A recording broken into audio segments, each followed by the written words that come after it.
आहेत, निवडून आलेले आहेत, चौथ्यांदा त्या पुन्हा नगराध्यक्षपदी विराजमान झालेले आहेत. निश्चित सर्वप्रथम तर सर्व कार्यकर्त्यांचं अभिनंदन, त्यांचे आभार या ठिकाणी मानतो आणि ज्यांनी फॉर्म भरलेले असताना सुद्धा नंतर माघार घेतली त्यांचे सुद्धा आभार. चौथ्यांदा माझी पत्नी साधना महाजन या ठिकाणी नगराध्यक्ष झालेली आहे.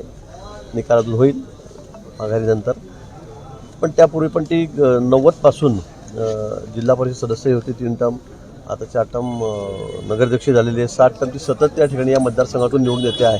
मी सुद्धा 7 टर्म आमदार आहे, 1 टर्म मी आधी सरपंच होतो या गावाचाच, त्यामुळे 8 वेळा मी निवडून आलेलो आहे, 7 वेळा साधना निवडून आलेली आहे. एवढा मोठा विश्वास लोकांनी सतत 35-40 वर्षापासून आमच्यावर या ठिकाणी दाखवलेला आहे. त्याबद्दल सर्व मतदारांचे, विशेष करून रात्रंदिवस अतिशय मेहनत करणारे आमचे कार्यकर्ते आहेत, हा विजय कार्यकर्त्यांचा आहे, त्यांचेसुद्धा मनापासून खूप खूप आभार मानतो. भाऊ, सोशल मीडियावर एक व्हिडिओ व्हायरल होतो आहे की आता माघारी दरम्यान आमच्यावरती दबाव तंत्राचा वापर केला जातोय, त्यामुळे राष्ट्रवादीचे 6 नगरसेवक उमेदवार जे ते अज्ञातस्थळी रवा यांनी व्हिडिओ व्हायरल केलेला आहे. मला वाटतं कुठेतरी सांगावं की यांच्यावर कोणावर अन्याय झाला, कोणावर दबाव टाकला, कोणावर दादागिरी करून माघार घ्यायला लावली, असं एखाद्या माणसाने सांगावं की हो माझ्यावर दबाव आणला गेला.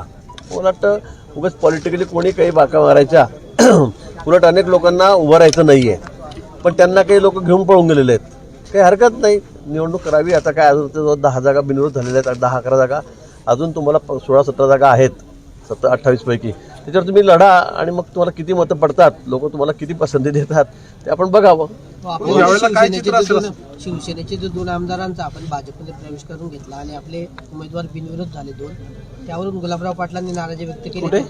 आपल्या भाजपमध्ये काल 2 नगरसेवकांनी नगरसेवक आमदार म्हणतो शिवसेनेचे 2 महिला उमेदवार जामनेरमध्ये भाजपमध्ये प्रवेश करून रेशंता सोनवणे आणि मयुरी चव्हाण. मला माहित नाही, मी आज सकाळी जायलो बाहेरगावून, मग कार्यकर्त्यांनी काय केलं असेल मला त्याची कल्पना नाही, कारण मी 8 दिवस झाले आपल्याला माहिती, मी बाहेरच होतो. मी नाशिक जिल्हा आहे माझ्याकडे, मी धुळ्याला होतो, नंदुरबारला होतो आणि आज सकाळी मी या ठिकाणी आलेलो आहे. त्यामुळे मला कुठे काही त्या संदर्भातली माहिती नाही, पण असं कुठेही जोर जबरदस्ती आता पण तुम्ही बघतात किती जण म्हणतात की आमचे प्रवेशच घ्या, आमचा माघार घेतो, ते सुद्धा किती जण सांगतात. तुम्ही बघता त्या बाबतीत, मी काही सांगत नाही.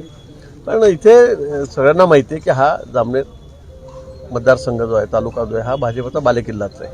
इथे जिल्हा परिषद 100%, पंचायत समिती 100%, मार्केट कमिटी 100%, शेतकरी संघ 100%, सगळं ज्या ठिकाणी 100% भाजप आहे.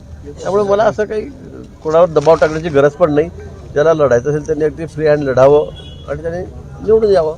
मागच्या वेळेला 100% या ठिकाणी यश मिळालेलं होतं नगरपालिकेमध्ये. यावेळेचं चित्र काय असेल असं वाटतंय? 100% असेल, शंका आपल्याला. पण मागच्या वेळेला तर सगळे लढले होते, कोणाची माघार अपक्ष बिनविरोध कुठे आलेलं नव्हतं. या वेळेस 11-12 जागा आमचे बिनविरोध झालेले आहेत, नगराध्यक्ष बिनविरोध झालेला आहे. त्यामुळे या मतदारसंघामध्ये मुस्लिम जरी 6-7 नगरसेवक आहेत ते सुद्धा कमळाच्या तिकिटावर निवडून येतात, आता ते येतील. आता तुम्ही सांगितलं की 11 जण तुमचे बिनविरोध झालेले आहेत, आता किती बहुमतासाठी किती लागणार आहेत अजून? ते बहुमत काय, इथे नगराध्यक्ष सार्वत्रिक निवडून येतो आणि नंतर मग जवळपास 27 जागा अजून आहेत, त्यातल्या 14 जागा लागतील बहुमतासाठी. पण मी सांगतो आमच्याकडे बहुमताचा विषय नाही, आम्हाला 100%ची काळजी असते. एखाद दुसरा सुद्धा बाहेर जाता कामा नये हे आमचं, आणि आम्ही कामाच्या बळावर बोलतो. तुम्ही बघता जामनेर शहराचा विकास, तालुक्याचा विकास, जामनेर शहर किती बदललेलं आहे. सगळ्या लोकांना असं वाटतं की बस, म्हणजे सगळ्यांना या गोष्टीचा अभिमान आहे आणि कौतुक आहे वासियांना, आमच्या जामनेरकर वासियांना, की बाबा असं कुठेच नाही. ते पाणी मुबलक आहे, रस्ते सिमेंट काँक्रीट सगळे झालेले आहेत, इथे विजेचा प्रॉब्लेम नाही, इथे सगळं अगदी किती गोष्टी, मी तुम्हाला 100 गोष्टी सांगू शकतो की इथे काय काय बदल झालेला आहे, तुम्हीच बघतायत. त्यामुळे सर्वांना वाटतं की पुन्हा एकदा भाजपचं सरकार या ठिकाणी आलं पाहिजे जामनेर शहरामध्ये आणि या शहराचा विकास झाला. कोका-कोला आणि किर्लोस्कर, रेमंड या कंपनी जामनेरमध्ये येत आहेत माहिती? हो, 1600 एकर जागा आपल्याकडे या ठिकाणी MIDC मध्ये आहे. कोका-कोला कंपनीचा तर सगळा सर्वे या ठिकाणी शेवटचा झालेला आहे. लगेच त्या ठिकाणी कामाला सुरुवात करतील, पुढची काय टेक्निकल बाजू त्या सगळ्या ठिकाणी पूर्ण करतील. रेमंड सुद्धा या ठिकाणी यायला उत्सुक आहे, त्यांचेसुद्धा युनिट या ठिकाणी आहेत. मला वाटतं की या 2-3 वर्षामध्ये 7-8 हजार 10,000 तरुणांच्या हाताला काम कसं मिळेल यासाठी माझा प्रयत्न आहे. आणि अजूनही मोठ्या कंपन्या आहेत, मी मुख्यमंत्री मोदींशी बोललेलो आहेत, त्यासुद्धा यायला या ठिकाणी तयार आहेत. कारण इथे पाणी मुबलक आहे, लगेच लागून 12 TMC पाणी 2 किलोमीटरच त्या ठिकाणी आहे.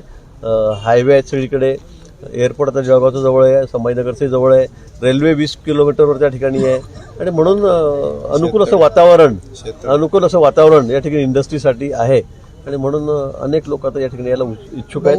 मला वाटतं की लवकरच, अतिशय लवकर या सगळ्या कामांना सुरुवात होईल. भाऊ, जसं जामनेर आहे, पाचोरा आहे, चोपडा आहे, या गावांमध्ये डेव्हलपमेंट होत आहे, मात्र जळगाव शहर हे खूप मागे पडलंय असं माजी आमदार जे आहेत सूर्यदादा जैन यांनी काल खंत व्यक्त केलेली आहे. नाही, थोडी कामांना उशीर झालेला आहे, खरं आहे. पण आता आपण बघता सगळे सिमेंट काँक्रीट रस्ते आम्ही त्या ठिकाणी करतो आहोत.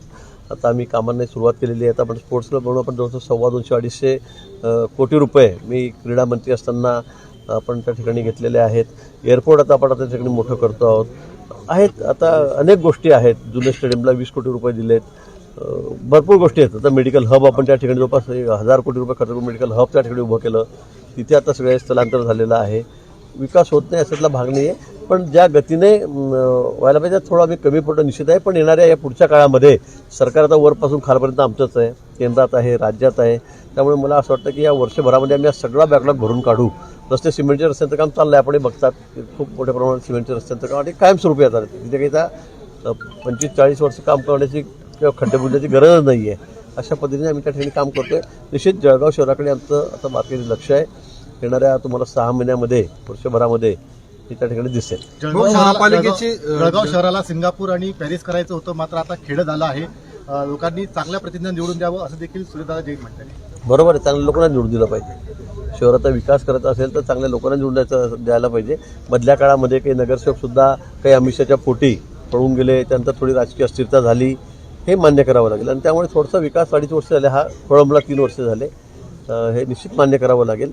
पण मला वाटतं आता तसं होणार